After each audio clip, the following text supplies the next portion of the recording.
السلام علیکم۔ ایک بڑی خاتون نے ریڈیو اسٹیشن فون کیا کہ وہ کئی دنوں سے بھوکی ہے اور کئی دنوں سے صرف سوکھی روٹی اور پانی پر گزارا کر رہی ہے، اور کہا کہ اللہ کی راہ میں اسے کچھ کھانے کے لیے دیا جائے۔ ایک منکر خدا بھی اس کی گفتگو سن رہا تھا اور اس کو ایک مذاق کی عادت سوجی۔ اس نے کھانے پینے کی اشیاء خریدیں اور اس بوڑھی عورت کا ایڈریس معلوم کرنے کے بعد اپنے نوکر سے بولا کہ جا کر اس بوڑھی عورت کو دے آؤ،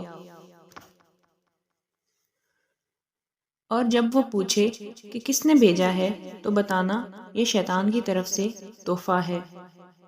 وہ بوڑھی عورت اتنے زیادہ کھانے کا سامان دیکھ کر بہت خوش ہوئی اور جلدی اپنے گھر کے کونے میں وہ رکھنے لگی۔ ایسے میں نوکر نے پوچھا، کیا آپ معلوم نہیں کرنا چاہیں گی کہ یہ سامان کس نے بھیجا ہے؟